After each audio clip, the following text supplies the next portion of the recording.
Então, eu privilegiei, né, para esse encontro nosso uma situação mais de vivências, de impressões, do contato, né, do meu acesso ao professor Paulo Freire.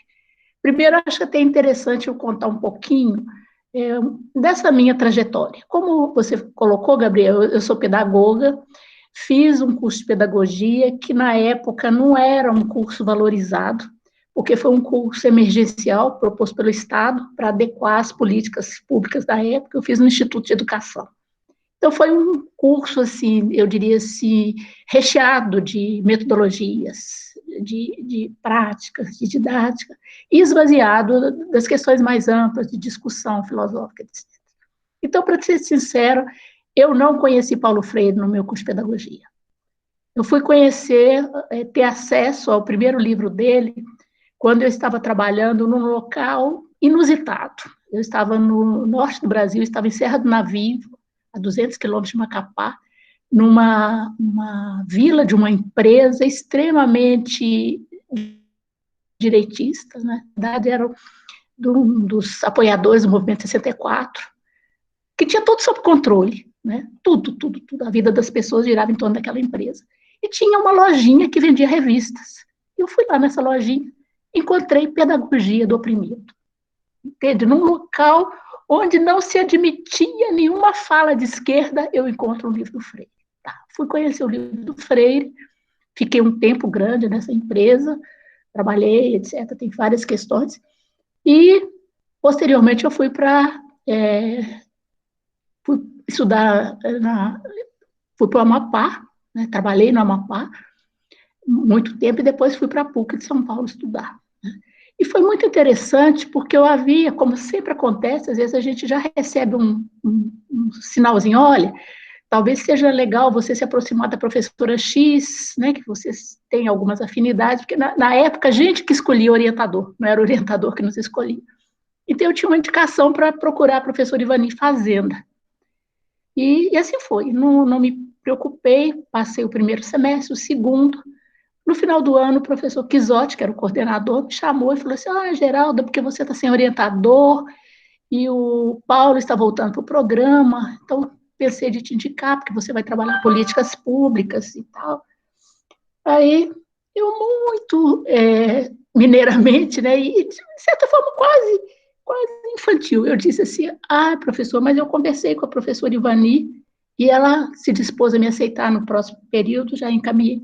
Então tudo bem. Então você faz o seguinte, você vai fazer o núcleo do Paulo. Né? Então vai fazer pelo menos a disciplina dele. E eu fui lá para a secretaria, Paulo Freire. Então eu brinco assim que, poxa, eu recusei a ser orientanda do Freire. Olha só.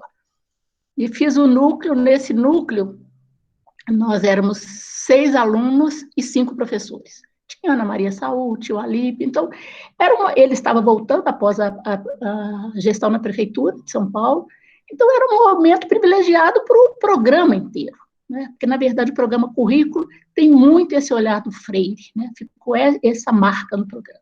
Então, éramos, 6 alunos e 6 professores, imagina o luxo, né?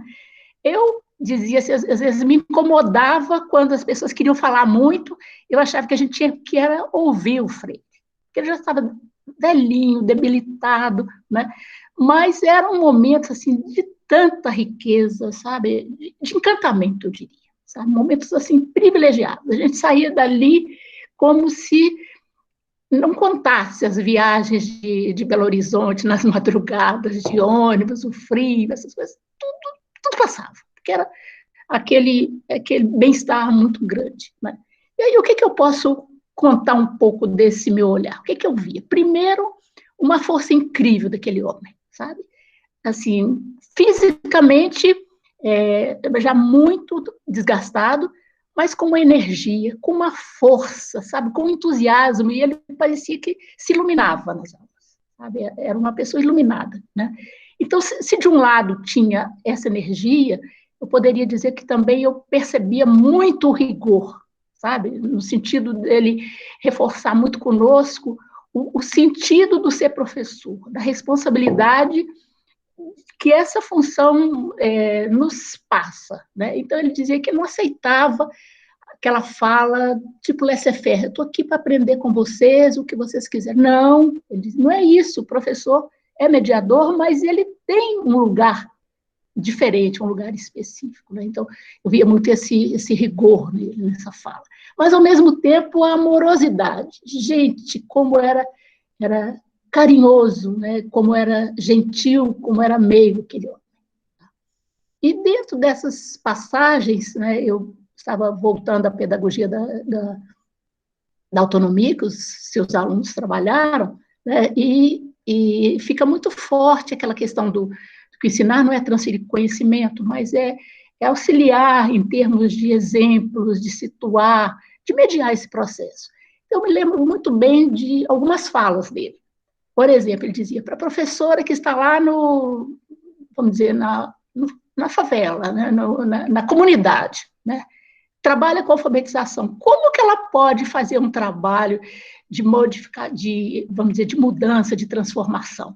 Na medida que ela instrumentaliza os seus alunos para fazer uma leitura de mundo competente, uma leitura pautada realmente não só, né, nessa questão de decodificação, mas também de interpretar, de criticidade, etc. Ou seja, é possível você começar uma mudança a partir da tua turma de alfabetização, né, das turmas de jovens e adultos, seja o que for. Mas na medida que você trabalha bem aquilo que você foi designada ou destinada, até porque não tem outro que vai fazer aquilo que você teria que fazer. Na medida que você faz aquilo bem e, ao mesmo tempo, atenta para a especificidade dos seus alunos, das condições concretas de existência deles, né, você está fazendo a tua parte. Um outro exemplo que ele dava, ele colocou isso em sala, era a grande disputa, eu diria, desculpa, de que muitas vezes nos cursos de licenciatura que são ministrados à noite, não é possível fazer um bom trabalho de estágio, não é legal, não é possível fazer um trabalho de observação. Ele dizia, não, é possível sim. O professor vai lá, filma uma prática bem-sucedida e traz à noite. Então, eu quero mostrar uma realidade da educação infantil, então eu faço isso. Quer dizer, ele falava isso há 20 anos atrás. Hoje a gente tem muito mais recursos, né?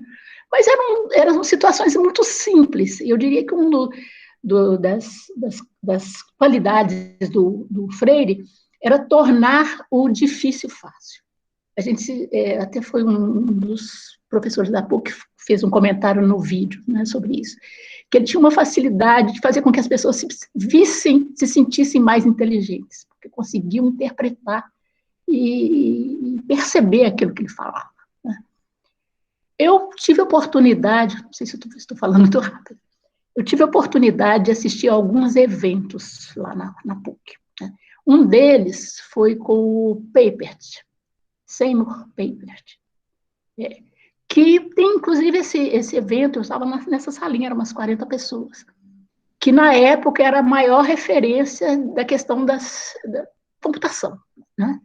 Então, para quem não conhece, era um discípulo, seguidor de Piaget, né, e que defendia isso, que o computador seria um instrumento de mudança na educação. Né? Então, ele discute com Paulo Freire sobre isso. Né? E esse vídeo está no YouTube, inclusive. É um encontro muito interessante, porque o Paulo ele vai ouvindo com atenção, né? Mas depois ele faz uma reflexão muito contundente, né? Porque o Papert fala de uma realidade europeia, falava de uma realidade europeia, com as condições completamente diferentes da nossa. Aí ele dizia assim, mas essa realidade está muito distante, ela pode contribuir muito mais para aumentar esse abismo, né? Entre os alunos do que uma aproximação. E eu fico pensando nisso agora, nesse momento que a gente está falando tanto em ensino remoto, atividades online, né? Está escancarado que, apesar da gente pensar que todo mundo tem acesso à internet, todo mundo tem um telefone, um celular, né? Ontem eu ouvi na TV que uma senhora não foi mais buscar as atividades do filho, porque ela é analfabeta e não consegue ler, não consegue ensinar. Então, há mais de 20 anos atrás, Paulo Freire já comentava sobre isso, que era uma realidade promissora, mas muito distante da realidade brasileira. Então, assistindo aquele vídeo, falei, gente, parece que foi ontem, ele está falando isso hoje, né? Então, extremamente importante. Um outro evento que eu também achei memorável, né, foi a ida do Nóvoa para o... Há pouco tinha umas coisas boas, né? Nóvoa, o Apple, né? Enfim.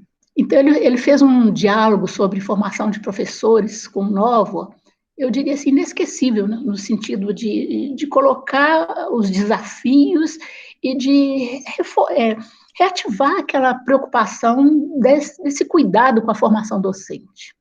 E ele dizia assim, que ele tinha saído da horizontal, né? Ou seja, ele estava de cama, mas ele se levantou e foi para um evento na PUC.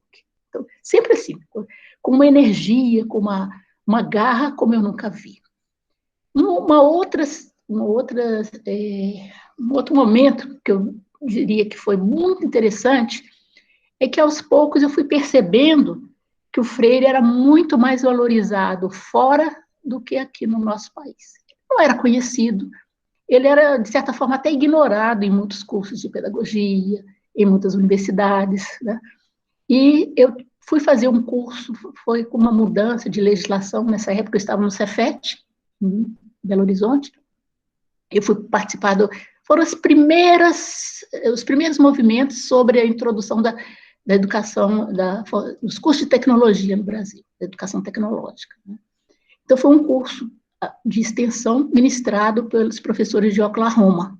Vieram... Ai, desculpa. Tem que diminuir isso. Então, nesse curso, né, vieram professores dos Estados Unidos, né, e deram as referências. Oklahoma, na época, era a referência em termos de América, de educação profissional bem-sucedida, né? Então, quando eles foram apresentar as referências bibliográficas, né, o professor Bass disse assim, que em termos de educação de adultos, o que Oklahoma respeitava era o professor Paulo Freire. Isso para mim foi fantástico, no sentido assim, né, de você pensar um país extremamente já, de certa forma, ambientado para as questões de tecnologia, né, e pegar como referência o nosso Paulo Freire.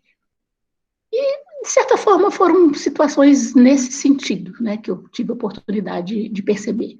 Um outro momento, não com ele, né, mas já foi após ele, havia uma previsão de um grande congresso que iria acontecer em Évora, né, ele acabou ficando um olhar sobre Paulo Freire. E a ideia era que o Paulo Freire abrisse aquele congresso, mas ele faleceu. Então, foi feita uma discussão muito grande. Quem que vai abrir esse congresso? Quem que vai falar? Então, chegaram à conclusão que não tinha quem falasse. E fizeram um vídeo maravilhoso, 15 ou 20, acho que uns 15 minutos no máximo. E foi o Paulo Freire por ele mesmo. E quem que estava ali naquele evento? Estava o Apple, estava o Nicolesco, estava enfim, né? Toda, vamos dizer, a comunidade internacional, com mais de 5 mil livros, obras, ONGs, né? Um encontro memorável. Espaço que eu diria assim, que a gente não teve isso no Brasil para discutir sobre isso. Então, o que eu poderia dizer é isso, né? Era um pouco desse olhar, da preocupação, né? Aí eu me lembrei um pouco disso, da preocupação que ele tinha de ouvir cada aluno. Então, na medida que nós comentávamos alguma coisa, ele sempre tinha uma forma, eu diria assim, extremamente inteligente de aproveitar aquilo que a gente levava, aquilo que a gente estava discutindo, né, e ampliar para discussões, para aberturas muito, muito, muito interessantes, né? Eu diria que era alguém realmente preocupado com a autonomia, em respeitar, primeiro, a posição, né, o conhecimento que cada um tinha, mas, ao mesmo tempo, sem impor, né, sem deixar de lado todo o sentido de diálogo, de troca, de parceria, né? Eu diria isso. Mas estou aí à disposição para as perguntas. Legal, Geraldo. Uma coisa interessante do Paulo Freire, que eu acho, pelo menos, é que é uma forma de conceber a educação encarnada, né? Isso. Não é uma educação, assim, etérea, uma educação... Não, é no dia a dia, pelo dia a dia, né? Com uma função de emancipação muito interessante, né? Muito forte. E tem umas histórias dele, e uma história meio sombria, né? Na época em que o Paulo Freire foi expulso do Brasil, porque uma educação dessa forma, que dá asa, né, para a mente, incomoda, né? Incomoda muito justamente quem não quer isso, quem quer o contrário disso, a opressão e tal. E aí Paulo Freire, quando é colocado para fora do Brasil, tomaram o passaporte dele, então ele sai do Brasil com um salvo-conduto, o que é um grande absurdo, mas ao mesmo tempo que é um momento muito, muito triste, muito amargo da história, a gente tem ainda histórias muito bonitas de brasileiros que são de fato patriotas, brasileiros mesmo.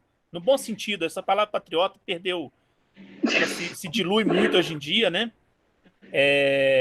Mas aí eu lembro assim, eu ouvi a história do Enfio, que pega o passaporte dele e manda e devolve o passaporte dele, mandou para Brasília, mandou com uma carta, né? Uma carta lindíssima, dizendo que se esse país não é do Paulo Freire, não pode ser dele também. Então ele também rejeita a cidadania brasileira, porque esse Brasil, comandado pelos militares na época da ditadura, se não é para o Paulo Freire, então não pode ser para ele, porque todos os valores que ele tinha estavam lá encarnados no Paulo Freire. E Paulo Freire vai para o Chile e tal, e ele acaba em Genebra, né? Ele fica lá na Universidade de Genebra um tempo. E é muito engraçado porque quando a gente esteve lá, e como brasileiro, a gente quer sempre, né, falar Paulo Freire, e eles, não, eu não conheço. Eu falei, como não conhece Paulo Freire? Ele esteve aqui. Aí é uma questão de pronúncia, né? Oh, Paulo Freire! Ah, agora sim eu sei quem é. E aí tem um setor da biblioteca da Universidade de Genebra dedicado a Paulo Freire. Então, isso que você está falando, assim, dele ser mais conhecido, valorizado, respeitado, lido, né, interpretado fora do Brasil mais do que aqui dentro, a gente, para todo lugar que a gente vai, a gente encontra uma reverência muito grande ao trabalho dele, até para fazer crítica, as pessoas são muito, porque é claro, né, o meio acadêmico é isso, a gente tem crítica, a gente pode, né, mas até para fazer a crítica eles são muito respeitosos, porque entendem o papel que ele cumpriu, e eu acho que ainda vai cumprir durante muito tempo, quando se trata dessa questão toda da autonomia do sujeito, da construção de um sujeito crítico, um sujeito, né, que é consciente de si, do papel que ele exerce, e sobretudo quando a gente discute a questão da educação profissional e tecnológica no Brasil, não dá para prescindir, né? Você não pode tirar o Paulo Freire da discussão, ele é uma figura central. E aí, só para terminar, eu vou abrir para perguntas aí para quem quiser.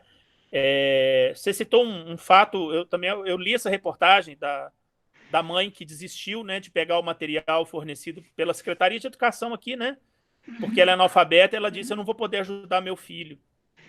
E a gente vê o abismo que tem. Hoje de manhã, eu estava participando de uma reunião aqui do IF, que a gente está discutindo agora, a infraestrutura necessária que o IFMG deve fornecer para os estudantes para a gente pensar no ensino remoto, né? E é uma discussão muito grande, assim, o que a gente pode fazer? A gente vai adquirir tablet, a gente vai... Enfim, o Paulo Lourenço também estava na reunião, e é uma discussão muito, muito complexa, porque envolve realidades as mais diversas. E a gente está falando de um estado que é Minas Gerais, que é um estado ainda privilegiado quando a gente pensa na realidade do Brasil, né? Se a gente não tiver essa sensibilidade que a gente aprende lá com Paulo Freire, realmente as discussões elas descambam para uma questão meramente tecnocrata, e é o contrário do que a gente quer como educador. Esse vídeo que você falou do debate do Paulo Freire com o Simon Peipert, né, assim, é fantástico. Eu vou só falar que o Paulo estava na reunião e saiu aqui da. Esse vídeo é fantástico. Eu vou pegar o link, eu vou postar também para poder ver. Eu tinha colocado para eles, para os alunos, Geraldo, aquela última entrevista do Paulo Freire, que ele fala sobre o movimento do Sem Terra, e ele fala que, nossa, é fantástico, né? Como é que esses movimentos de base precisam de ser fortalecidos, precisam de ter cada vez mais relevância dentro do contexto. E até hoje, isso é mais do que necessário.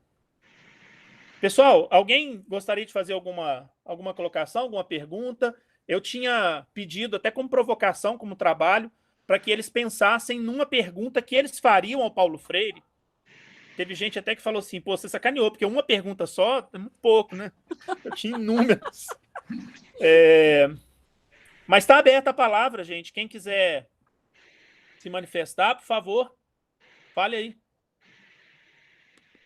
Deixa eu ver se tem no...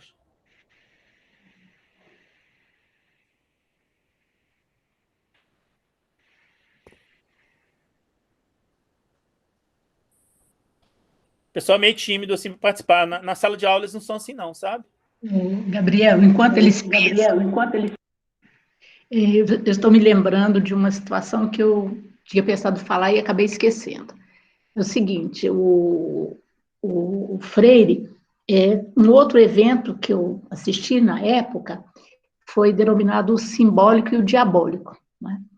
E ele participou de uma mesa, ele tinha 20 minutos para falar, mas quem que consegue o Paulo Freire para falar 20 minutos? Ele falou mais.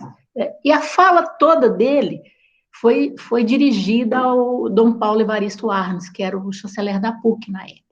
Imagina que eu tenho um diploma assinado por Dom Paulo. Maravilhoso. Então, a atitude, né, a conversa dele, do Freire com o Dom Paulo, ao mesmo tempo que era uma conversa dirigida, era uma conversa que é para todos nós, sabe? É uma lição, né? Como sempre eram lições. E no final ele diz o seguinte, que ele devia muito ao Dom Paulo pela volta dele do Brasil, ou seja, quem bancou, quem ligou para um ministro da Justiça dizendo, olha, eu não quero que ele seja incomodado, enfim. Né? Ou seja, ele passou muitos percalços.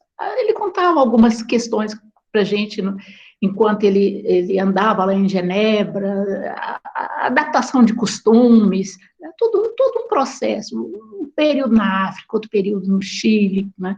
Tem um evento que ele conta, não sei se você deve saber dessa história, que ele se reuniu com os camponeses para discutir com eles a questão do diálogo, a questão da conversa, etc. Então, um daqueles senhores começou a fazer uma aproximação dizendo, a sua casa deve ter isso, mas isso, deve ter 3 quartos, deve ter um local onde o senhor descansa. Não sei se você conhece essa história. Depois, se não conhecer, eu posso tentar te mandar. Aí essa pessoa do campo dá uma descrição do que seria uma classe média, a vida de uma família de classe média. E depois vai contar o que é a vida dele, enquanto pessoa que não tem um espaço adequado para os filhos, que não tem, às vezes, alimentação, né? E que ele chega, os meninos com fome. Então, ou seja, Paulo diz assim, que naquele momento ele teve uma aula, sabe, sobre a questão de classes, né, a diferença de classes, que ele não tinha visto na universidade. Ou seja, que ele aprendeu com o outro, né, esse olhar de mundo. Então, muito bacana nesse sentido, sabe, estar sempre aberto e perceber essas possibilidades de aprendizagem. Pronto.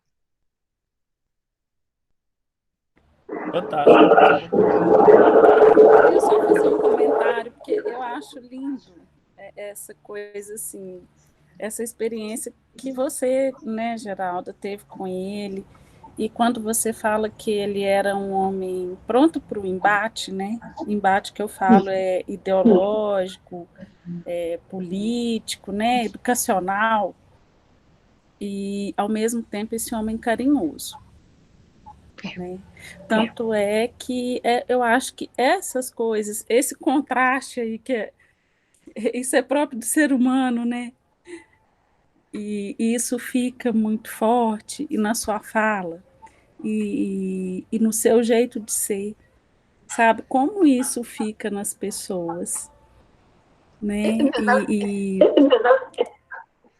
E aí a gente fica muito feliz e a gente entende todo esse processo dele, assim, como pessoa, como profissional. Quando a gente vê que os alunos dele, né, as pessoas que conviveram ali com ele, como que elas têm isso nelas também. Aí a gente vê como que a gente tem que acreditar nas pessoas, né?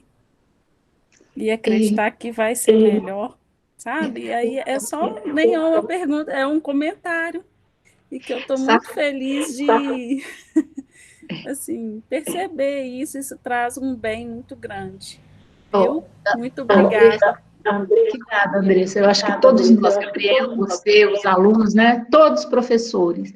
E isso reforça de que o professor, ele não morre.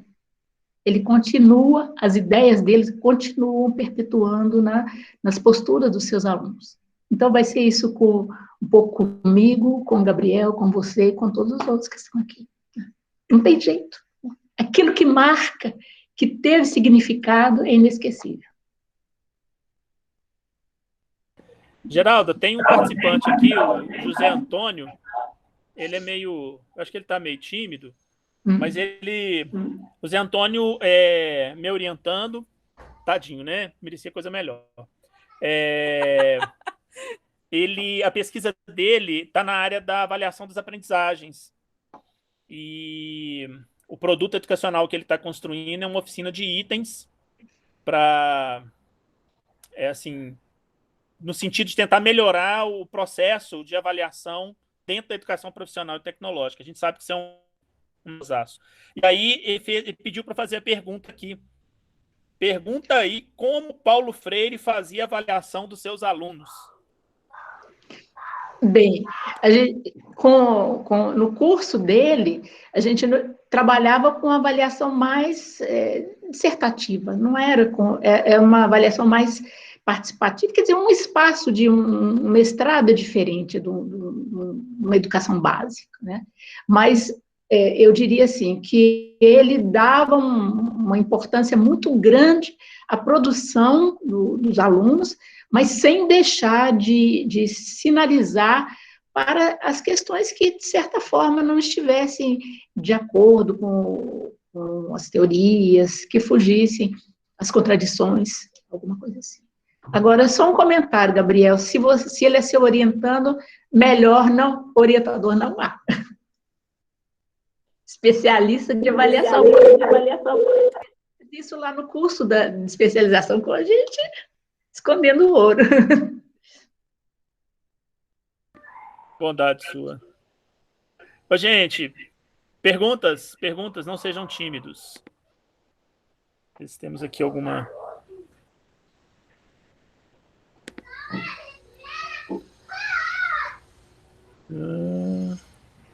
aqui.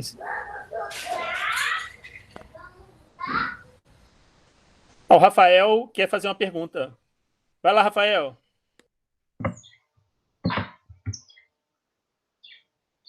Opa, boa tarde. Muito obrigado, Geralda, pela participação. Obrigado, Gabriel, por proporcionar isso para a gente também. Um alívio, né? Eu comentava com os colegas no grupo, né? Enfim, que nesse tempo de isolamento, assim, ter um momento para a gente se reencontrar, assim, mesmo que virtualmente, dá um afago, assim, né, na angústia que tem sido, né, todo esse tempo, né? Então, até sugiro que se nas próximas semanas, se pudermos fazer isso novamente, seria muito bom. Enfim, eu penso que tem algumas coisas, né, entre tantas, assim, que o Paulo Freire, ele nos remete, né, e que nos inspira, né, também em tempos, né, como esse.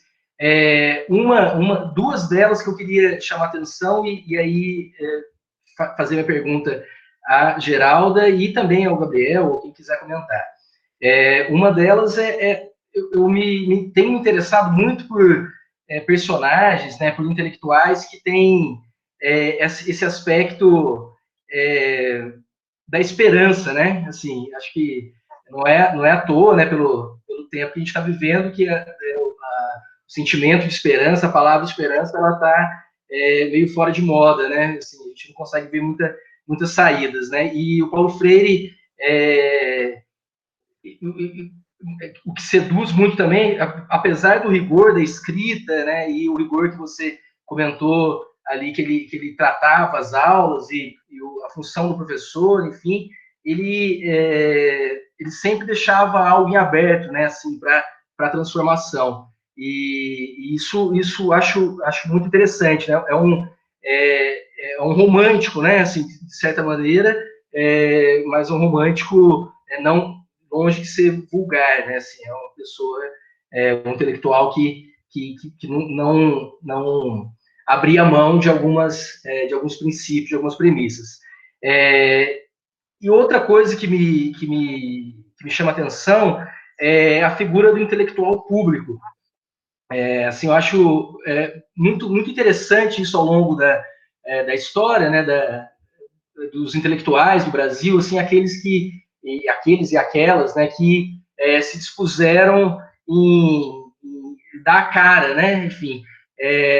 E no caso do Paulo Freire, mais do que dar a cara, né, a tapa, ele chega em um determinado momento da vida dele, antes do seu mestrado, né, Geraldo, pelo que me parece, ele, pela cronologia que você narrou para a gente, ele assume a função de secretário de educação do governo da Erundina. E isso, assim, né, mais nos diz o quanto de coragem tem, né, nessa decisão, porque, assim, ele já era um intelectual respeitadíssimo, né, infelizmente mais fora do Brasil do que dentro, e ainda assim ele assume a bronca de um cargo público dessa magnitude, né, numa cidade como São Paulo, com todas as contradições, enfim, as dificuldades que ele teria. E aí eu me interesso um pouco em entender essa passagem dele, né, não só dele, mas como de outros intelectuais que assumem essa posição de funcionário público, né, enfim, como secretário, como ministro, como qualquer outra posição. E nas aulas, né, Geraldo, ele comentava sobre isso, assim, quais foram os limites. Eu confesso que conheço muito pouco do trabalho dele lá como secretário, e queria saber como que isso aparecia, né, no discurso dele, e como que você vê essa decisão, né, que me parece, sobretudo, corajosa de assumir o cargo de secretário. Muito obrigado mais uma vez. Bem, no momento que eu ingressei na PUC, Rafael, ele estava na secretaria, né? Então, eu entrei na PUC, na verdade, em 91. Então, foi quando ele, de certa forma, se ausentou. Então, as pessoas que trabalhavam com ele na PUC, aliás, na secretaria, assessoravam, também eram professores da PUC. Então, a gente poderia dizer que ele tinha uma equipe, era o Alípio Casale, Ana Maria Saul, que era da equipe de currículo, o Casale escreveu a proposta do MOVA, que era o Movimento de Alfabetização. Então, eles terminavam contando para a gente o que estava acontecendo na prefeitura. Então, o que a gente percebeu? Um movimento muito rico, muito interessante de valorização do professor. Então, exemplo, gratificação, diferenciação de valor para quem trabalhava na periferia, diferenciação de valor para quem trabalhava à noite. Então, ou seja, eles não queriam que os últimos classificados, as pessoas que não tivessem opção, que fossem enviados, mas que as pessoas quisessem ir fazer um trabalho diferente, né? Então, eu diria que foi um movimento muito interessante. Mas ele, quando ele voltou, ele contava para a gente que ele aguentou mais do que um ano. Ele fez o que ele pôde, construiu uma equipe, começou a fundamentar os grupos para discussão, para um trabalho mais participativo, mas depois começou com a Erundina e disse, olha, o meu lugar não é esse, o meu lugar é na academia, eu vou tentar contribuir de uma outra forma. Então, ele falava que era um ônus, era uma luta insana, né, na verdade. Ele não desiste do trabalho dele enquanto educador, mas ele disse que o espaço dele era num outro lugar. Então, eu diria assim que não é fácil, né? Eu já fui diretora acadêmica da instituição que eu trabalho, né? E a gente às vezes tem sonhos, o Gabriel talvez possa até completar ou discordar. Então, a gente tem sonhos, mas em determinados momentos você se sente amarrada, né? Tem questões que você não dá conta, sozinho você não dá conta, você tem que contar com uma equipe, e a gente tem vivido momentos muito difíceis, né? Talvez eu tenha, como tem uma fala do Freire, que ele disse que escreveu sobre educação há mais de 50 anos, e eu estou um pouco mais ou menos nessa faixa também, né? Então, eu já vivi por muitas coisas, já vi muitas coisas, a gente já passou por momentos muito diferentes, né? E eu diria que hoje, nos últimos anos, a gente tem tido um contexto muito, muito difícil, um clima muito difícil, de muitas contradições que terminam impactando na escola. A escola não consegue mudar sozinha, é uma utopia. Desculpa.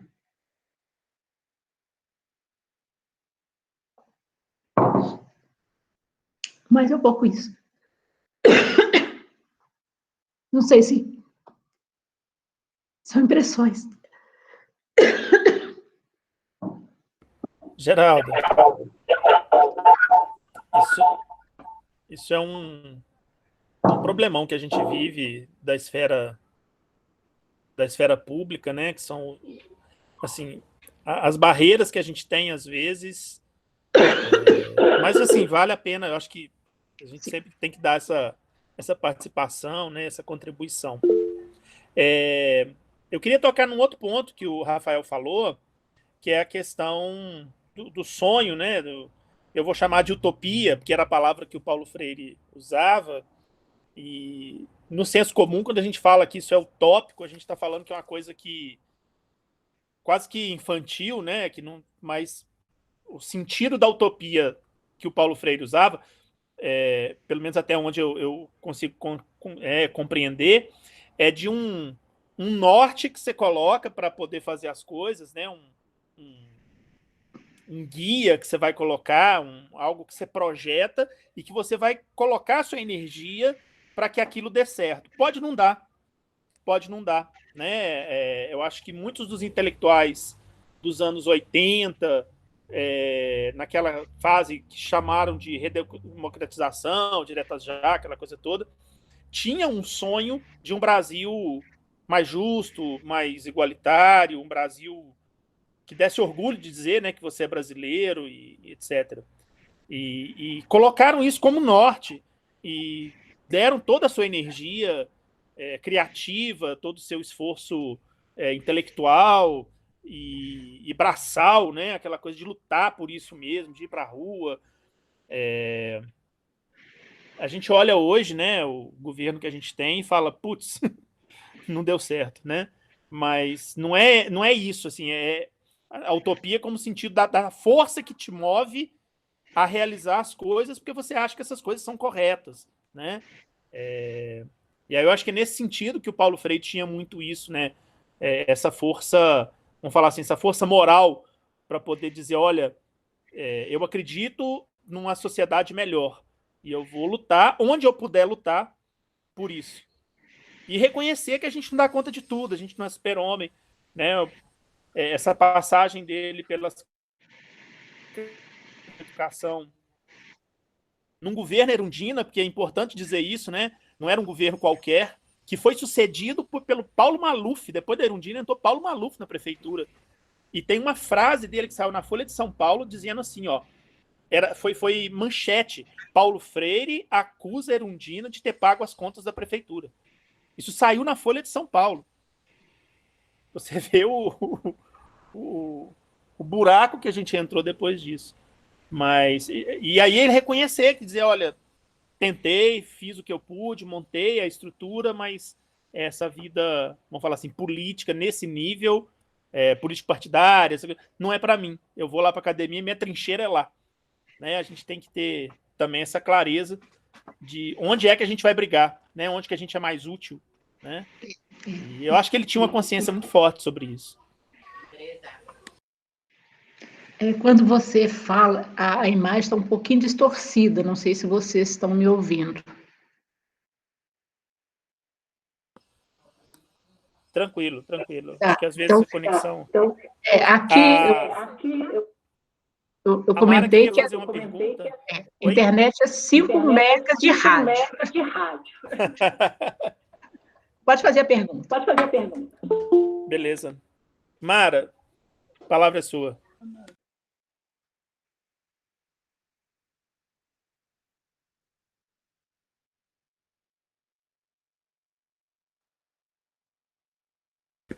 Mara?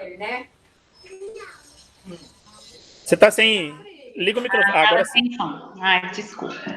Boa tarde, meus colegas. Saudade de vocês. Oi, coisa linda.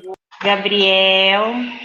Estou aqui acompanhada do Pedro, que faz umas incursões aqui, vendo quem está falando, o que vocês estão fazendo.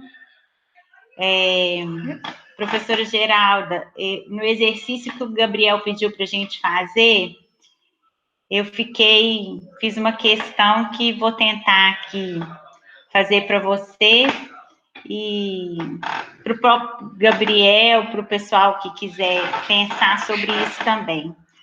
Uma coisa que tem me incomodado bastante, me feito muito pensar, e toda vez que eu vou lendo e relendo Paulo Freire, eu tenho feito essas reflexões, é como que a gente vai trabalhar essa esperança, essa construção de um mundo melhor, de uma sociedade melhor, que passa necessariamente pela coletividade, num tempo onde os nossos jovens e as nossas crianças, mas principalmente os nossos jovens, que é o público aí, nosso aluno no ensino médio, né? É tão individualista, onde impera tanto essa questão dos muros, né, ao invés das pontes. E eu tenho pensado muito nisso, assim, que estratégias a gente, como professor, pode utilizar para construir mais a coletividade, para a gente tentar caminhar para um outro modelo de mundo, né? E aí essa pandemia ainda está me angustiando mais ainda, quando as escolas estão precisando ficar fechadas e quando essa questão do ensino remoto está aí colocado, cada um no seu quadrado, no cantinho da sua casa, em frente à sua tela. E aí, como é que a gente vai enfrentar esse desafio de pensar mais coletivamente um mundo construído a várias mãos, a vários braços? É isso. Bem, Mara, eu diria assim que talvez a pandemia só fez desvelar determinadas situações que a gente olhava e não via, sabe? No sentido de isolamento, de egoísmo, né? De egoísmo no sentido de cada um estar no seu pedaço, às vezes trabalhando, às vezes numa escola até com condições razoáveis, mas ninguém se preocupando muito com o outro, né? E de repente tudo isso acaba, né? Acaba no sentido assim, detona-se, ruiu, né? Então, o que eu vejo é que há uma necessidade realmente das pessoas começarem a mudarem. Muitas já mudaram. Eu sinto que muitas estão parando e refletindo, porque o mundo não será mais aquele. A gente está vivendo um processo extremamente acelerado de transformações e tudo. Então, algumas questões que me parecem talvez pertinentes, eu acho que são muitas questões que me vêm à cabeça agora. É um pouco de a gente pensar as questões das práticas mesmo que a gente vai trabalhar, né? Tem se falado, por exemplo, muito educação online, né? Mas educação online não é simplesmente transferir para as tecnologias aquilo que você fazia presencialmente. E principalmente se a gente for pensar numa perspectiva freiriana, e que se fazia, muitas vezes, de forma autoritária, né? Então, a gente tem modelos, apesar de toda essa discussão, a gente tinha aí modelos extremamente autoritários, rígidos, individualistas, e que não cabem mais nesse momento que a gente está, né? A receita, eu diria que não tem. Acho que tem muito a ver com a construção dessa figura, né, desse ser professor, depende muito daquilo que nós somos enquanto pessoas, em que sentido nos formamos professores e como que a gente dá essa resposta, a gente faz essa tradução para o mundo. São respostas diferentes. Eu diria que, em termos, se for pensar na perspectiva de aluno, os alunos têm, apesar de tudo, né, dos interesses diversificados, eles têm uma habilidade muito grande para descobrir onde que existe verdade, onde que existe sinceridade. E, muitas vezes, é claro que o professor não é um Deus que vai ter a unanimidade e aprovação de todos eles. Pode ter que tem alguns, né, um dia ele é herói, outro dia ele não é, mas ele consiga fazer isso com alguns, a gente sabe disso, né? E, nesse sentido, eu fico lembrando de uns eventos que eu participei há muito tempo, lá naquela escola remota lá do Amapá, que a gente fez um encontro para os pais. Era um evento que a gente estava preocupada com a relação de pai e filho, adolescência, não sei o que. Então, eu comentei com a pessoa que era como se fosse o prefeito da vila, eu falei, poxa, mas nós temos tantos pais, só vieram, tipo, 70%, 100 pais, 100 casais e tal, 100 pessoas. Aí ele falou assim, olha, multiplica. Tudo bem, que nós tenhamos 200, só vieram 100. Multiplica um pouquinho do que esses 100 vão fazer nas suas casas. Uma média de 3, 4 filhos, eles estarão influenciando positivamente pelo menos 300, 400 pessoas. Aí eu fico pensando na questão do professor. Às vezes a gente tem turmas lá, né? Não é o meu caso, porque no ensino superior não é tanto assim. Às vezes você tem turmas maiores no início, depois menores. Mas que a gente tenha 100 alunos, 80 alunos por semestre, sei lá. Então, se 10 alunos desses que a gente trabalha, eu estou pensando muito assim, sabe? Desses 10, desses que você trabalha, 10 ou 5, que sejam 5, que sejam 2, que seja até 1, que de repente consiga entender aquilo que você trabalhou e comece a replicar isso naquilo que ele faz, nas turmas que ele faz, nossa, a gente está fazendo muita coisa, sabe? E eu falo isso porque, dando exemplo, quando o Gabriel colocou, né, da realidade dos institutos, né, e existem diferenças, o Gabriel sabe disso, diferenças brutais dentro da própria rede, né? O caso da Bahia é um deles. Eu trabalho na cidade de Eunápolis. Então, eu tenho ali aluno do curso de licenciatura em matemática que mora na colônia, em assentamento. Então, ele conseguiu um tablet, mas ele não tem as condições, a estrutura, seja linguística, enfim, né? Para poder trabalhar de uma forma, vamos dizer, equivalente, vamos dizer, minimamente condizente com outros lá. Então, mas nesse contexto de tantas diferenças, quando eu recebo um comunicado, né, de uma aluna, eu tenho uma aluna que está fazendo doutorado em Campina Grande agora, e ela me escreve e diz assim, professora, eu escolhi esse curso, mas eu tenho visto professores do meu curso com práticas tão autoritárias, eu quero fazer diferente, porque eu não aceito, sabe? Então, ou que eu recebo relatos de outros que estão preocupados, querendo sair da caixinha, querendo fazer o trabalho interdisciplinar, professor substituto, sabe, Gabriel? Então, eu fico assim, feliz, quer dizer, é pouca coisa, mas eu falo assim, tem uma sementinha ali, tem outra ali, e as coisas são assim. Eu acho que, primeiro, acho que a gente ser fiel, né, como diz aí voltando à questão da utopia, eu complementaria com a frase, com a fala lá do Galeano, né? Para que serve utopia, né? Utopia, na verdade, é como a linha do horizonte. Se você anda um pouquinho, ela vai se afastando. Então, para que ela serve? Serve para a gente caminhar, né? Então, os desafios são muito grandes, sim, mas do momento que você tem ética, que você respeita o teu aluno, que eles entendem que há verdade naquilo que você fala, eu acho que você tem uma porta aberta, sim, sabe? E a gente tem muitos exemplos, seja na mídia, nos filmes, a gente tem algumas coisas inspiradoras. Eu acho que tem que ser nisso que a gente tem que pensar, sabe? Senão, não tem sentido de se querer ser professor. Sabe? Eu acho que tem esperança, sim. Se não tiver com a gente, não vai ter com mais ninguém. Assina embaixo. Eu vou passar a palavra para... Acho que agora é a Lorena, né, que pediu para fazer a pergunta. Lorena, mete bronca aí. O microfone está desligado, Lorena? Está.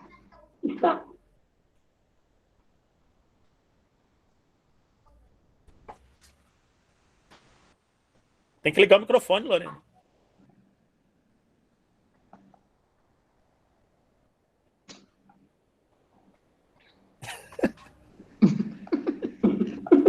Fala com ela para escrever. Digita para ela, pede para escrever.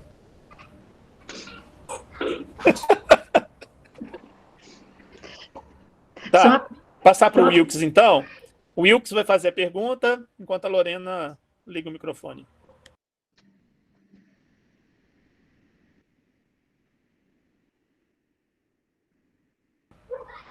Vai lá, Wilkes.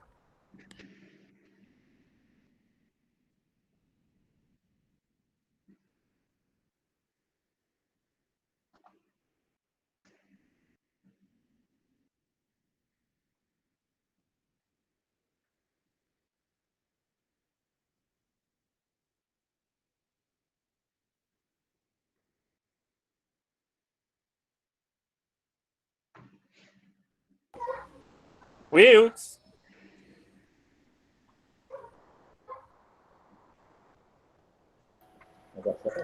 Tá me ouvindo? A galera. Lorena, você tá com o seu eu cheguei! Precisei de uma ajuda do Marcos, tá, gente? Então, claro. Toda professora de história precisa de um professor de física para poder auxiliar. É por isso que eu tô casada com ele há 16 anos já. Mas, Gabriel, professora Geralda, eu tenho duas perguntas, na verdade. Nesse período de pandemia, eu acho que aflora essa questão da gente viver um pouco isolado e sozinho, e isso vai refletir, provavelmente, nas nossas construções sociais daqui por diante. Já tem empresas falando em home office, e eu acho que as empresas, se por um lado, né, tem um custo financeiro que essa empresa dilui, por outro lado, a gente perde muito em interação humana, em interação social, porque eu não acho que a internet, que todas as plataformas que a gente pode criar venham a substituir esse contato. Nós mesmos já refletimos várias vezes que a gente perdeu muito de debate nos nossos encontros, de reflexão que a gente fazia em função desse distanciamento. E aí eu fico pensando que um grande desafio que o EAD tem é justamente promover aquele diálogo, aquela comunicação que o Paulo Freire vai falar, que é tão importante para o processo educacional. E eu fico pensando nesse desafio, assim, como promover esses espaços, como tentar minimizar essas distâncias, porque muitas vezes as estratégias e os procedimentos de educação à distância que são colocados, eles são muito isolados, eles são muito individuais, né? É um processo que você faz meio que sozinho, você por você mesmo. E aí eu acho que a educação perde muito no que Paulo Freire coloca da importância da comunicação no processo educativo, sabe? Isso é uma coisa. E aí, Gabriel, eu fico pensando também que há uma ponte entre essa questão da comunicação e do diálogo que Paulo Freire coloca e a questão dos esquemas, do Piaget, que a partir do momento que você coloca um grupo ali discutindo aquelas ideias, você tem aquela desestruturação para estruturar um novo esquema e aí, né, essa educação se dá. Então, eu fico pensando muito nisso. Muitas vezes, quando a gente vai pensar nesses aspectos da educação à distância, eu acho que as pessoas, as empresas e mesmo os profissionais acabam cuidando muito da embalagem, né? Ah, vamos fazer games, vamos fazer isso, vamos fazer aquilo. Mas eu fico pensando que a gente esquece do mais importante, que é esse diálogo, essa comunicação.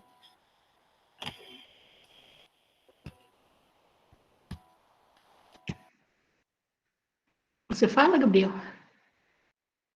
Pode falar, Geraldo. Você...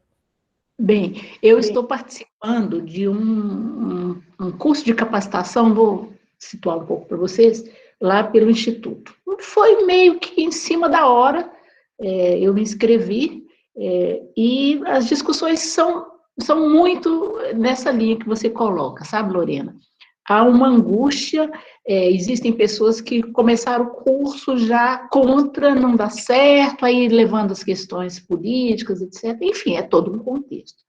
Mas o que eu tenho percebido, né? Primeiro que eu faço parte de uma geração muito mais antiga do que a maioria dos meus colegas, né? Então, eu tenho, assim, a ideia de que é um mundo novo que está nos apresentando, pelo qual a gente não está preparado.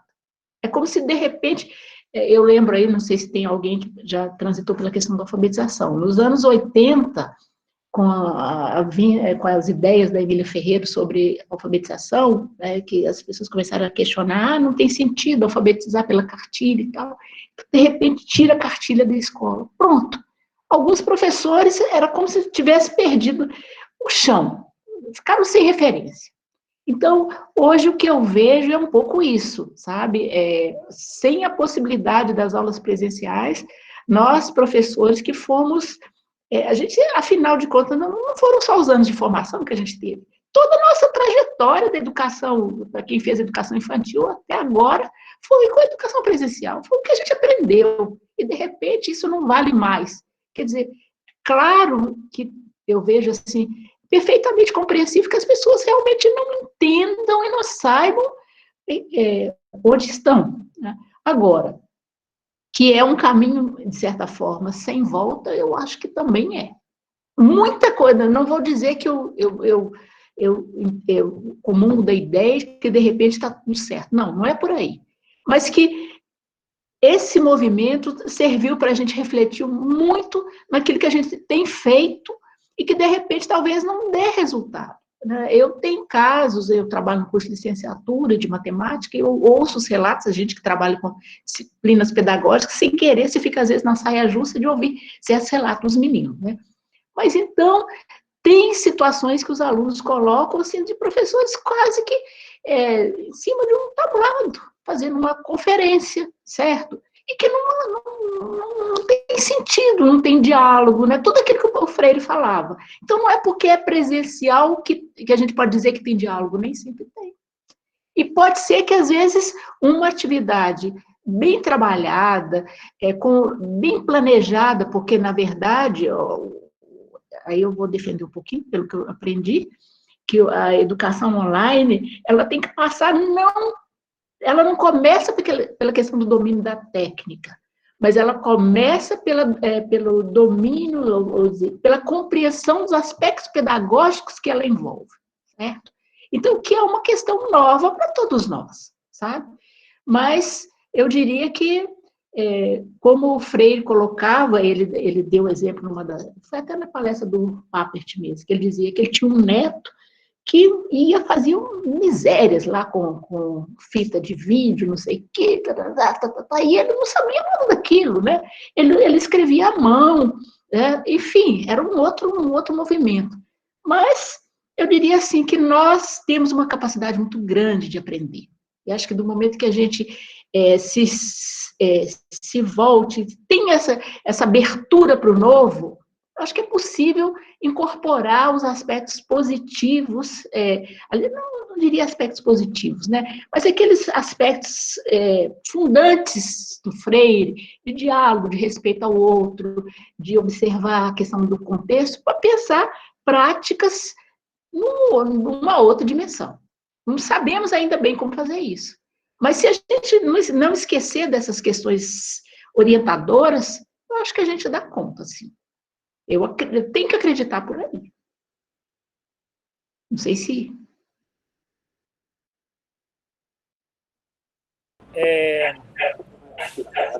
Tem uma questão que eu acho que é essencial da gente pensar num momento desse, que nós nunca vivemos uma situação como essa. Isso é completamente novo, né? Esse nível de isolamento, essa maneira que a gente está ficando em casa, as relações educacionais e as relações de emprego, as relações comerciais, elas realmente vão ter que entrar num patamar diferenciado, né? É tudo muito novo. Falando especificamente na área de educação, e aí tentando responder um pouquinho o que a Lorena perguntou a respeito da questão dos esquemas lá do Piaget, a gente constrói e desenvolve esquemas em ação, né? Então, o curso das ações, o curso das ações que a gente efetua, dos problemas que a gente tem para resolver, enfim, é meio uma história do desenvolvimento dos seus esquemas. Então, claro que a gente vai desenvolver esquemas diferentes, não vou dizer melhores ou piores, porque eles vão estar adaptados, vão estar relacionados às situações que a gente vive. Inclusive de coisas muito simples, assim, muito banais. Eu, como todo mundo sabe, eu escuto muito pouco, né, tal, e aí eu sempre uso o fonezinho de ouvido. Só que o uso do fone de ouvido me faz, quando eu tiro, ouvir pior ainda. Então, o meu organismo vai entrar numa situação de equilíbrio, num novo equilíbrio dessa coisa de ouvir, de escutar, de compreender, e eu não sei o que vai dar isso. Então, assim, eu acho que todas as questões de ordem assim, da ação do sujeito, de fato, elas vão implicar no desenvolvimento de esquemas diferentes daqueles que seriam desenvolvidos se a gente não tivesse nesse momento de isolamento.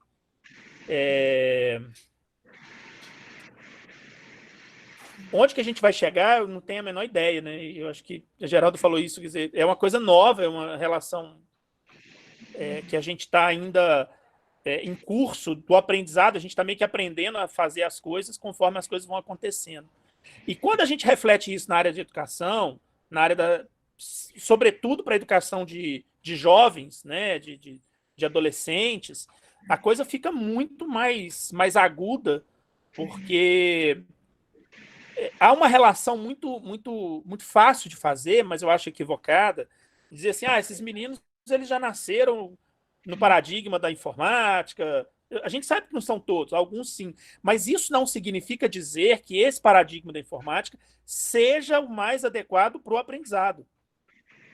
É mais adequado, às vezes, para jogar, para comunicação instantânea, mas será que as ferramentas de aprendizado que a gente tem hoje, elas estão adequadas às necessidades de aprendizagem? E eu não tenho resposta, eu acho que a gente só vai ter resposta disso mais para frente. Vai ser necessário um grupo de pessoas se debruçarem sobre isso como uma perspectiva de pesquisa para poder dar uma resposta para isso. Então, assim, a gente está realmente, conforme a gente caminha, aquilo que o Eliezer, que foi secretário de Educação Profissional na época do Lula, dizia, né, quando surgiram os institutos federais, ele falava, o Instituto Federal é um avião que está sendo construído durante o voo. O nosso processo educativo agora, daqui para frente, porque eu não vejo também a perspectiva disso acabar, esse isolamento acabar rapidamente, da forma como era antes, está sendo isso, a gente está meio que construindo as coisas, tateando, né? E como garantir interação social no modelo em que está cada um na sua casa? Esse eu acho que talvez seja o grande desafio, não tem muita resposta em relação a isso. Mas eu acho que, enfim, a gente vai achar um caminho, né, adequado a essas necessidades, mas vai ser um nível, uma forma de educação diferente da que a gente tem hoje. Acho que não vai ser comparável, não. E vai exigir muito abertura para o novo. Abertura para o novo. Sim, vai ser necessário. E eu tenho visto algumas iniciativas, e aí não necessariamente aqui do IFMG, mas Brasil afora, a gente tem tido iniciativas que vão na contramão dessa abertura para o novo. Muita gente querendo pegar a aula que sempre deu e transformá-la numa aula à distância. E, assim, qual que é a receita do sucesso? Eu não sei, não. Mas tentar passar o que você fazia antes para a educação à distância, eu acho que é uma receita de fracasso. Porque, enfim, né, é uma ferramenta, é um modelo de educação completamente novo. Agora, a Lorena escreveu aqui que tem dificuldade de pensar nessa educação sem interação social. Sim, sem essa coisa... A educação tem muito esse negócio de olho no olho, tem muita... A gente, como professor, às vezes, está dando aula, a gente olha para a cara dos meninos e sabe mais ou menos se tem que explicar de novo, se tem que aprofundar, ou se pode passar para frente, pela própria expressão. Então, esse tipo de feeling, esse tipo de feedback que a gente... É uma coisa não dita, né, mas que a gente aprende com o tempo a tentar sacar lá. Isso acabou, né? Acabou com a educação à distância. A gente não vai olhar para o olho de todo mundo. O cara desliga a câmera, a gente nem vê a pessoa, a gente nem sabe se o cara está olhando mesmo. Então, assim, a gente vai ter que tentar... Eu acho que novas ferramentas têm que ser desenvolvidas. E essas ferramentas não existem hoje. Eu tenho clareza que, durante um tempo, a gente vai passar ainda tateando nessa coisa de tentar achar qual é a melhor forma. Cada professor tentar achar a sua identidade numa educação dessa forma, porque a gente meio que tem uma certa identidade, um modelo de ensino, uma forma de interação já construída para esse paradigma atual. Agora, esse que se coloca agora, essas necessidades que se colocam agora, está todo mundo iniciando do zero. E como fazer isso? E assim, quando eu coloco isso para a educação, por exemplo, educação infantil, para fundamental, a coisa fica mais aguda ainda, porque lá há uma necessidade muito forte do contato, inclusive contato físico. Né? Como fazer isso? Como garantir isso? Realmente, eu acho que a gente está longe de ter uma resposta satisfatória para isso. Sem contar eu não estou dizendo com isso também que a gente deva simplesmente falar assim, então agora vamos esperar até a ferramenta para depois voltar às atividades letivas. Porque aí também seria uma loucura, né? Então, sem contar isso que você está falando, sem contar isso que eu acho que é uma coisa muito importante. Você perde alguma coisa nesse sentido, em termos de aprendizagem, de percepção do aluno.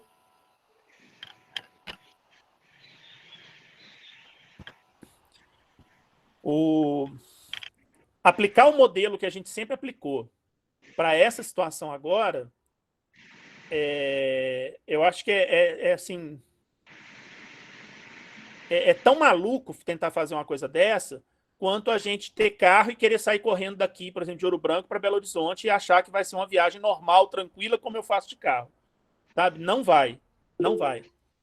Nós vamos ter que desenvolver outras metodologias e elas não existem. Eu acho que a gente tem que ter claro isso. Nós estamos no momento que a gente foi pego de calça curta. Nós não sabemos fazer uma educação para todos nas realidades mais diversas que existe o Brasil. A gente não sabe fazer uma educação à distância para todos. A gente não sabe. Essa pretensa universalização do ensino fundamental que se diz no Brasil, a gente pode criticar toda a questão da qualidade, do acesso e tal, mas a grande maioria das crianças está na escola. Ok. Elas não vão estar remotamente na escola, né, com qualidade de acesso, de conexão, enfim.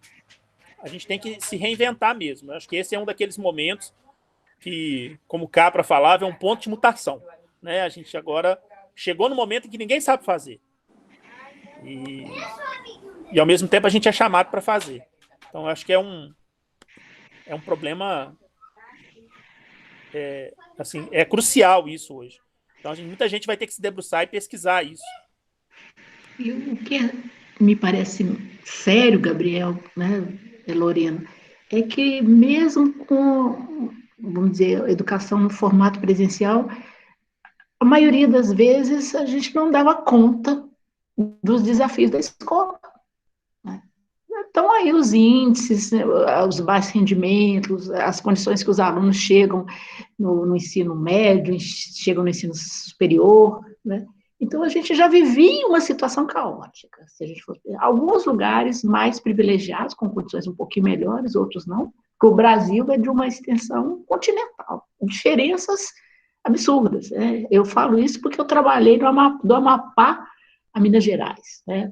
Estou na Bahia, já avaliei cursos nesse Brasil inteiro, né? Faltam alguns estados aí que eu não conheço. Quer dizer, tem um pequeno retrato, na verdade, uma fotografia, mas é extremamente diversificado. Então, se a gente já tinha tantas dificuldades, hoje eu diria que a gente está se eu fosse pensar numa metáfora, nós estamos ainda com um pé lá né, nesse modelo presencial, um pé no passado, e o outro tentando pegar esse pé no futuro. Então, imagina você pisar em dois lugares completamente diferentes. Provavelmente, ou você vai balançar, vai tentar cair, vai regredir, vai ter momentos que você vai avançar, vai voltar, né?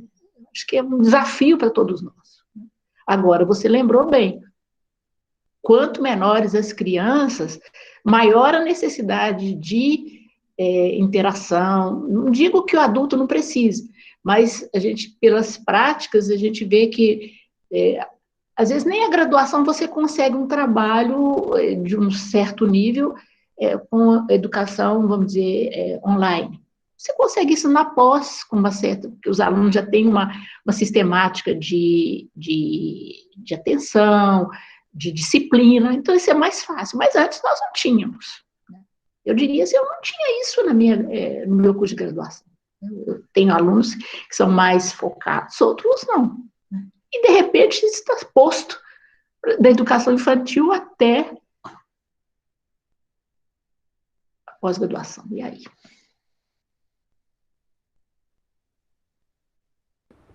É complicado. É complicado. Gente, mais alguém tem alguma questão para ser colocada? Aqui no chat eu não vi mais ninguém colocando. O Will, que você está com problema de conexão aí.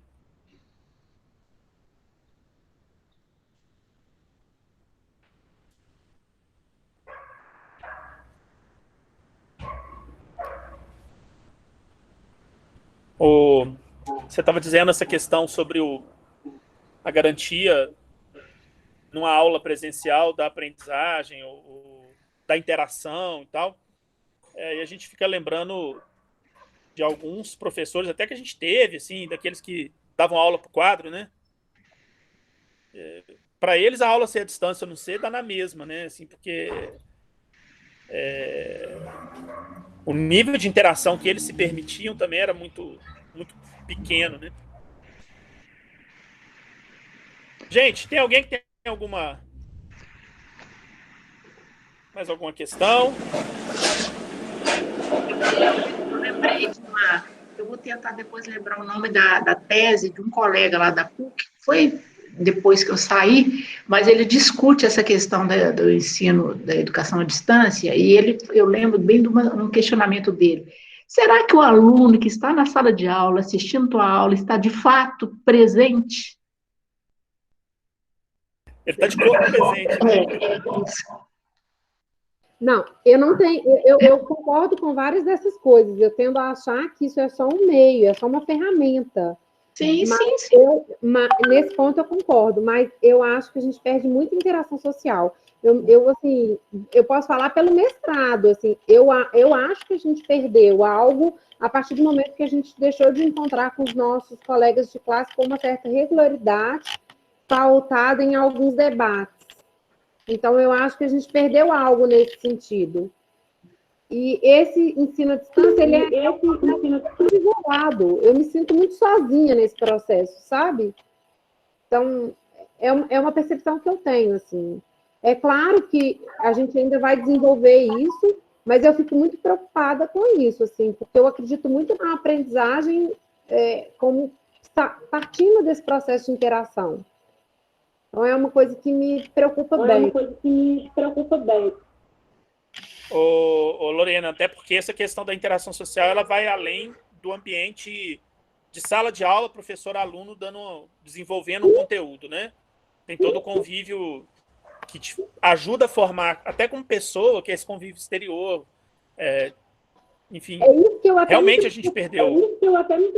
Quando eu vejo empresas falando Desculpa, assim, eu não entendi o que você falou. vai ser um caminho sem volta. Você tem momentos na organização que você encontra com as pessoas, cria coisas novas, percebe coisas que você não percebia antes. Então, esse ambiente de interação, ele é muito importante, sabe? Eu acho que eu fico triste, de alguma forma, a gente perder isso. É claro que é uma adaptação, a gente vai se adaptar, talvez a gente até consiga ter boas experiências nesse processo, mas é uma coisa que eu sinto muita falta.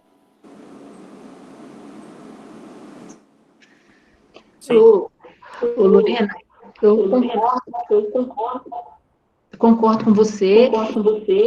E só faço realçar, né, reforçar, concordar também com as considerações do Gabriel. A gente está vivendo uma fase muito difícil, muito difícil. Tá? Um exemplo, eu estou numa casa, estou a 100 quilômetros de Belo Horizonte, né? Então, por exemplo, essa live, normalmente eu peço ajuda dos meus filhos, eles não estão aqui, eu estou sozinha. Então, quer dizer, a cabeça fica a mil. O que está acontecendo lá? O que está acontecendo com minha filha? O que está no trabalho? Eu tento dar resposta, mas o meu grau de produtividade caiu. Eu quero trabalhar, mas eu assisto uma live, eu faço um curso, eu faço outra coisa, mas não preenche, entendeu? É como se fossem estratégias para você ocupar o tempo, mas é alguma coisa que a gente não está dando conta. Eu acho que agora, momentos como esse, eu diria, são muito importantes. Alguém comentou no início, a gente sentiu falta, que bom. Acho que foi o Rafael que comentou isso.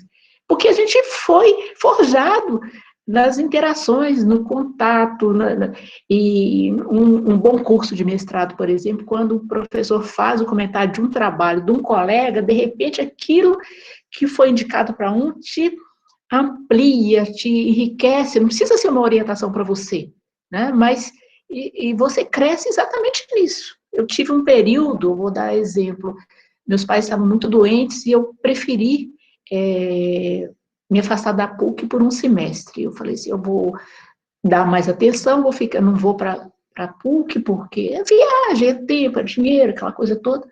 Eu vou ficar um semestre e vou produzir. Eu não consegui fazer uma linha. Eu voltei e eu só consegui terminar a minha tese na medida que eu comecei a interagir novamente com meus colegas, que eles liam, né, que eram assistentes. Eles liam meu trabalho, eles faziam comentário, eu comentava dos outros, né? Então a gente constrói exatamente no grupo, né? Eu vivi isso, né? Por isso eu concordo aí eu acho que você está certa com essa angústia, né? Mas, como diz, né, acho que se Deus quiser vai passar, tem que melhorar. Só para dar um exemplo disso que você falou, Geraldo, a Andressa estava aqui, a Andressa saiu por um motivo prosaico, assim, sabe? A gente tem 2 porquinhos da Índia e um deles sumiu. Então a Andressa está junto com os meninos procurando o porquinho da Índia. Imagino, sofrimento de dor. Professor. O Paulo Lourenço, ele colocou uma pergunta aqui no chat, que é assim, ó. Compreender a educação simplesmente como uma forma de ascensão social pode deturpar o real sentido que as pessoas dão à educação, ou que elas se propõem?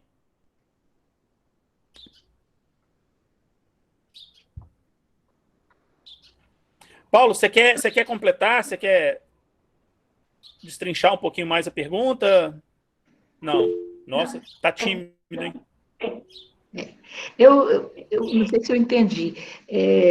Há uma fala que talvez possa passar a educação numa visão mais reducionista, mas no sentido só de progressão de carreira, de alcançar um status diferenciado, se esquecendo da essência do ser humano, que é a questão do pleno desenvolvimento, né, dos seus aspectos emocionais, sociais, psicológicos, etc. Então, eu diria, não sei se eu entendi bem, mas me parece uma visão muito reducionista pensar só na ascensão social.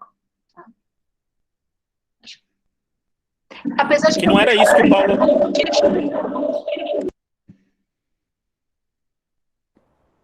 Sim, prejudica. Eu acho que sim. E não era isso que o Paulo Freire dizia. Limita, né? Oi, Geraldo. Oi? Professor? Até onde eu entendo assim, o que o Paulo Freire dizia sobre isso, o processo educativo proposto pelo Paulo Freire, ele não tinha um objetivo último de ascensão social, mas ele permitia isso também na medida que as pessoas se tornavam mais conscientes, inclusive do que elas podiam, dos seus direitos, enfim, da sua maneira peculiar de possibilidade de participação na sociedade. Que era muito de mudar o mundo, né? De transformação, né? Não de adaptação, mas ele dizia isso, na possibilidade de intervenção no mundo. Mas não como ascensão social, assim, no sentido capitalista da coisa, isso, né? Mas como uma questão de... É aquela frase dele que é famosa, né? Que a educação não muda o mundo. A educação muda as pessoas e as pessoas mudam o mundo. Isso. Respondeu, Paulo?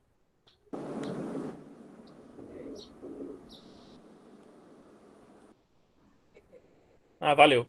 Gente, mais alguma pergunta? Algum comentário? Acho que a gente já está aí com 1h30 já de conversa. Eu acho que a gente pode ir encaminhando, então, se não tiver mais, deixa eu ver aqui. Encaminhando aqui para a conclusão da atividade. Vem cá, mozinho. Andressa vai voltar aqui, sem o porquinho da Índia. Contei. Tem que ter cuidado para não pisar nele. Será que o Wilkes vai tentar aí de novo? Você quer fazer a pergunta, Wilkes? Eu não sei nem se ele está... Oi? Ele abriu o microfone, vai lá. Consegue me ouvir? Sim. Muito bem. Eu acho que estou com problema de conexão desde cedo. Boa tarde para todo mundo. Boa tarde, professor. Prazer rever o senhor por aqui. Muito obrigado também à professora Geralda, aos colegas, neste momento meio turvo que a gente passa, né? Me ative às perguntas dos colegas e à discussão, e vou voltar aqui naquele vídeo, naquela última entrevista que o senhor pediu para que assistíssemos, de Paulo Freire, e vou encaminhar minha pergunta para o professor Gabriel e para a professora Geralda também. Queria a fala de vocês dois. Me chamou muita atenção no vídeo o momento que Paulo Freire diz que nós somos seres inacabados, né? E no momento em que a gente tem a consciência desse nosso inacabamento, seria uma contradição que não nos inseríssemos num momento de busca, que não buscássemos por nós mesmos, para que nós descobríssemos assim a nossa razão de ser perante a educação, né? E imagina agora que a gente está nesse momento de busca, de entender o que a gente pode fazer pela educação neste momento. Vi os posicionamentos de Lorena em relação a este momento, mas a minha pergunta vai no sentido da avaliação, né? A gente sempre discute muito a avaliação na escola, avaliar é muito complexo, discutir a avaliação com os colegas, com os pares, é muito difícil, porque a avaliação parece ser uma caixa de moribundo do professor, e eu me incluo neste meio, acho que todos nós temos um pouco dessa percepção. Neste momento, professores, de redescoberta, de tentar realinhar os processos avaliativos, mesmo no mundo online, como é que a gente vai fazer para a gente tentar fazer avaliações mediadoras, como em Jussara Hoffmann, ou avaliações que foquem no processo e não no resultado, se a todo momento nós não conseguimos desaprender o que aprendemos, porque somos forçados a reaprender essas velhas práticas. a gente fala muito em desconstrução, que a gente precisa desconstruir para construir e reconstruir, mas eu tenho essa dificuldade de quando estou com a mão na massa, quando estou na prática, de tentar realinhar uma nova ordem para avaliar. Então, eu queria que vocês comentassem sobre este como. Não sei também se existe um como. Muito obrigado mais uma vez.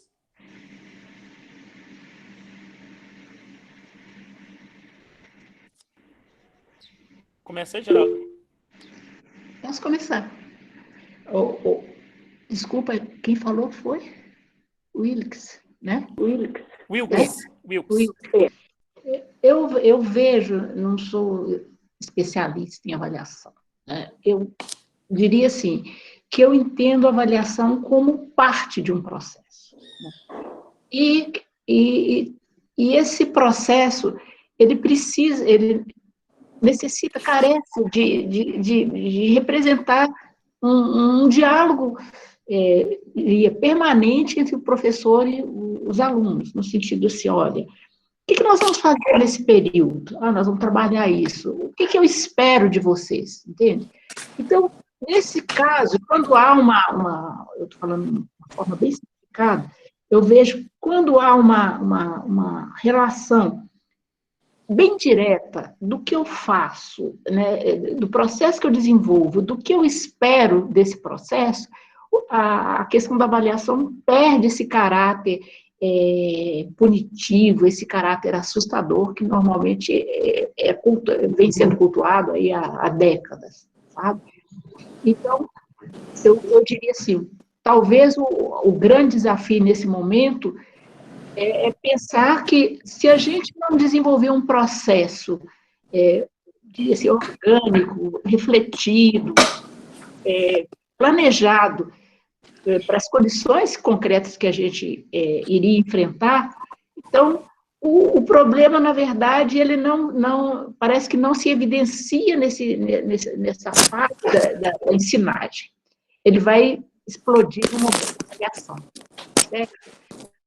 Ou seja, eu vejo as condições mais efetivas de sucesso, de satisfação mesmo, porque é um motivo de satisfação para o professor perceber que ensinou, que o aluno aprendeu, que ele entendeu o que ele queria, se há uma relação mais estreita entre como eu estou ensinando e o que eu espero desse processo.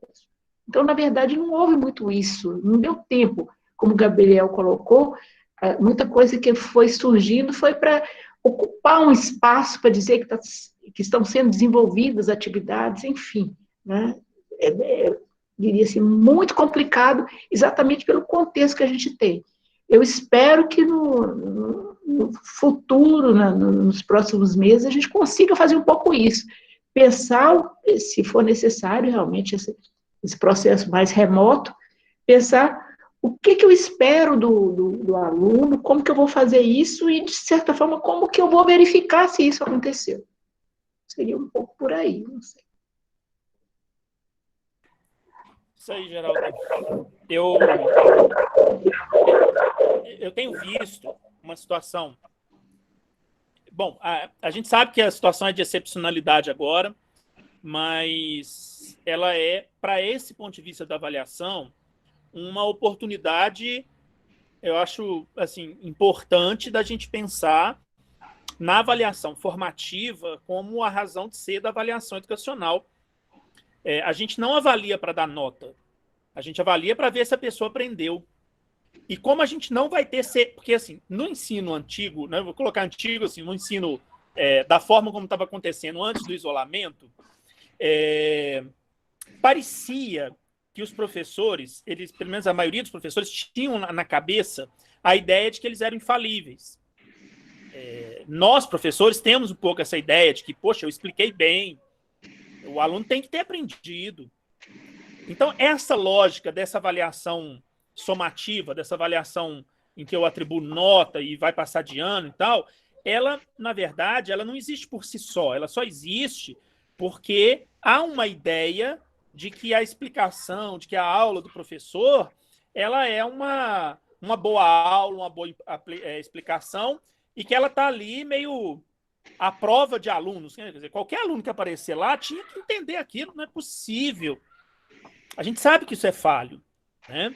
Agora, como a gente está testando ferramentas novas, interações novas, recursos didáticos novos, nós não temos absolutamente essa certeza. Antes a gente já não tinha, mas as pessoas achavam que tinha.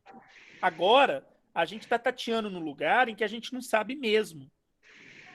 Então, veja a contradição. Se eu viro para vocês e digo, eu vou usar os recursos que eu não tenho certeza se eles são eficazes para o aprendizado, como é que eu posso dar nota para isso se eu mesmo não tenho certeza da efetividade do que eu estou fazendo? A avaliação, nesse sentido, ela é uma avaliação do processo educacional, portanto, do que o estudante aprendeu e do que o professor foi capaz de ensinar naquele ambiente. Então, se não houve aprendizado, eu tenho que refazer, que usar outro método, outra forma. Isso tudo que eu estou falando não é específico para esse ambiente remoto de ensino. É parte do jogo pedagógico, só que ele era negligenciado bastante. Agora, nesse momento, eu acho que essa coisa fica mais evidente. Só para dar um exemplo, nós estamos à volta aí de uma instrução normativa aqui no Instituto Federal, no IFMG, que vai tentar dar alguns balizadores para o uso do ensino remoto, que a gente está chamando de ensino remoto emergencial. Houve inúmeras discussões em vários fóruns sobre... O texto sofreu diversas modificações, mas um dos pontos que mais sofreu crítica por parte de docentes foi uma cláusula que tem lá dizendo o seguinte: por conta desse ensino remoto emergencial, nenhum docente pode reprovar por ele mesmo um estudante. É óbvio que não, porque nós não temos certeza do que nós estamos fazendo, nós não temos certeza da efetividade dos instrumentos. Então, qualquer eventual reprovação tem que ser feita por algum órgão colegiado, seja colegiado de curso de graduação, seja conselho de classe, enfim. Essa eventual reprovação tem que ser debatida com mais gente. E isso ficou parecendo... Eu recebi particularmente diversas críticas dizendo que... então agora não pode reprovar, não? Então o estudante não vai fazer nada. Que é a mesma crítica que se tinha antigamente quando falava assim, se eu tirar a nota, o aluno não vai estudar. Quer dizer, a gente ainda está muito arraigado nesse modelo em que a avaliação ela é um instrumento coercitivo. E ela não é. Ela é para ver se a pessoa aprendeu ou não. E se não aprendeu, eu tenho que voltar, porque é o que eu sempre digo, eu sou professor, eu quero ensinar. Se eu quero ensinar, eu quero que todos aprendam. Se um não aprendeu, problema meu. Mas é aquele que não aprendeu, ele não quis saber de nada, ele é vagabundo. Tá, tudo bem, mas é problema meu, eu não posso banalizar o não aprendizado. É banalizar o fracasso da minha profissão. Eu sou professor, eu ensino, eu quero que as pessoas aprendam. Então, essa é uma discussão muito séria. O Wilkes tocou num ponto central, que eu acho que a avaliação formativa, nesse momento, ela se torna ainda mais necessária. O acompanhamento par e passo do ensino com o aprendizado, ele se torna cada vez mais importante, sobretudo porque a gente não tem certeza dos instrumentos que nós estamos usando. É isso. Eu faço meio discurso, assim, nesse momento. Professor? Oi? Eu ouvi uma fala do professor Nóvoa, que vai muito de encontro com o que o senhor disse sobre esses instrumentos. Ele dizia que a gente tem que, neste tempo de pandemia, pensar a escola em um modelo que não seja, não para substituí-la por plataformas digitais, mas que a gente desse conta de reconstruir essa escola como um bem comum, como um bem público.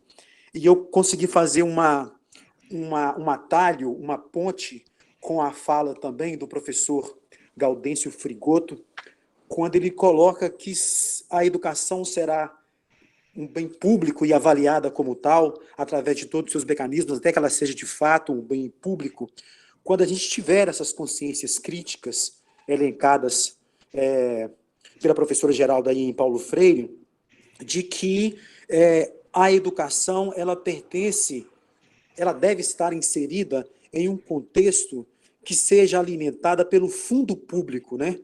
E o fundo público, ele pertence ao trabalhador. E eu fico vendo o IFMG, eu estou afastado fazendo o programa de mestrado, mas acompanho as discussões, porque daqui a pouco voltarei, e eu fico percebendo que a gente discute um ensino remoto como se fosse EAD.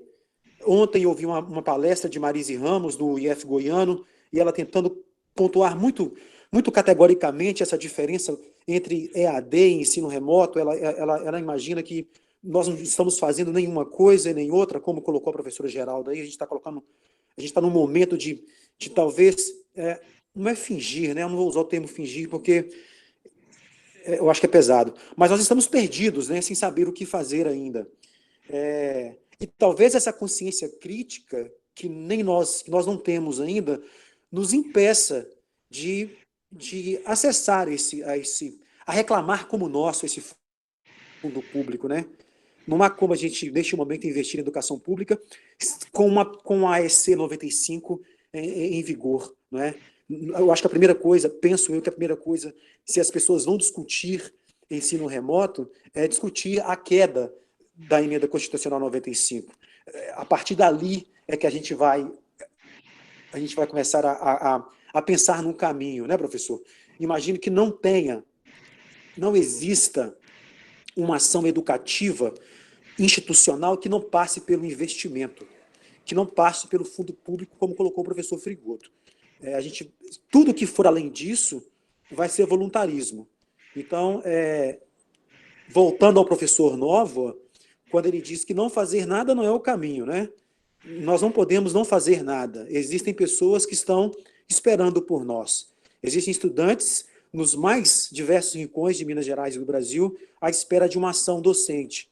Mas nós não podemos transformar as plataformas digitais num novo normal, né? Nós estamos vendo aí Fundação Bradesco, Fundação Lehman, Fundação Ayrton Senna, Google, todos batendo palma para essa nossa bateção de cabeça, né? São eles que estão à frente e se apropriando do fundo público, porque o poder público está passando esse dinheiro para eles darem à população uma educação de qualidade, que seria a responsabilidade do poder público. Então, eu acho que a gente está inserido também no momento de, mais do que nunca, defender o fundo público para defender a escola pública como o bem de todos. Muito bem. Eu fico pensando que nunca o Paulo Freire foi tão atual quanto agora, né? Quando a gente vê todo esse cenário, né, e o que ele poderia sintetizar o pensamento dele. No fundo, o que ele queria, né? Ele propunha uma educação transformadora, né, pautada no conhecimento, principalmente crítico, né, que passasse pela questão do conhecimento crítico, na possibilidade de questionar práticas que a gente poderia dizer autoritárias, buscando a autonomia do sujeito. Então, de repente, se a gente consegue dar um salto e utilizar de uma forma compromissada, de uma forma crítica, né, eu posso realmente contribuir para essa autonomia. E quando a gente fala na autonomia, autonomia seja de aluno, seja de professor, seja a resistência contra práticas autoritárias, práticas violentas, né, que estão longe de se transformarem num processo, num ato educativo, tanto de vista do ponto do professor, quanto do ponto de vista do aluno. Então, nunca, pela essa oportunidade de hoje, eu fiquei refletindo assim, gente, como Freire é atual, né? naquela resistência, ele mostrava muito isso no aspecto corporal, que ele dizia que era impossível não se repugnar, não se revoltar, né?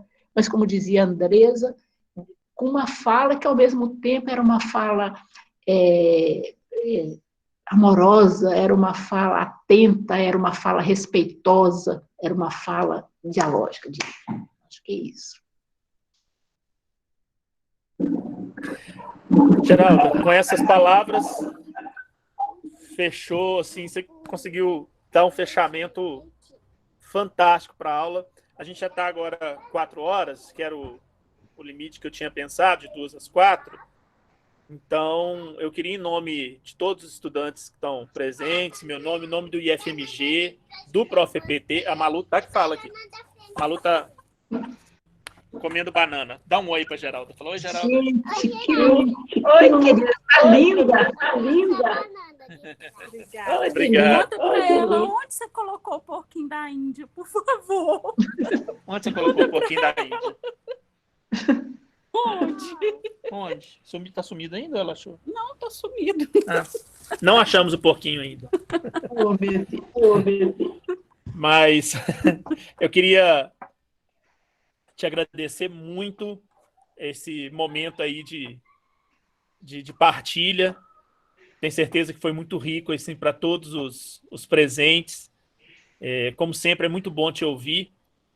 Espero que a gente possa, aí para frente, firmar parcerias para pesquisa, para essas aulas, para essas trocas de saberes, que eles sejam cada vez mais intensos e mais fortes, tá? Você contribui muito assim, para a gente.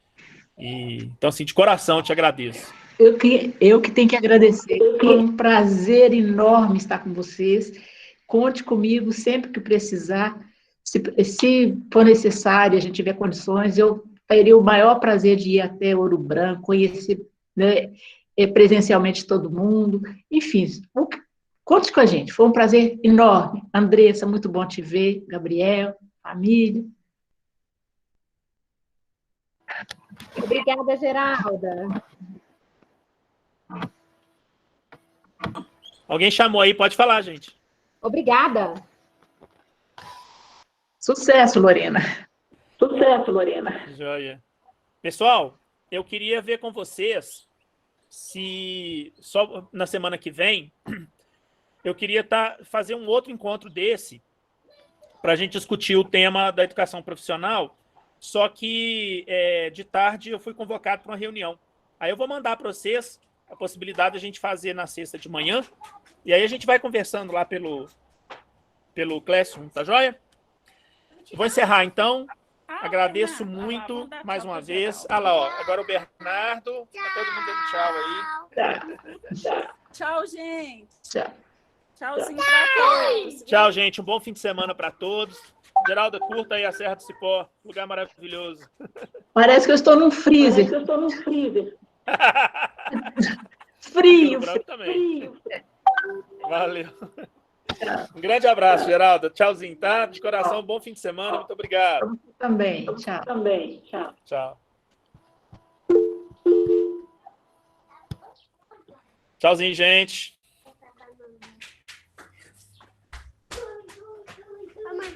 Vamos lá, dá tchau. Fala tchau.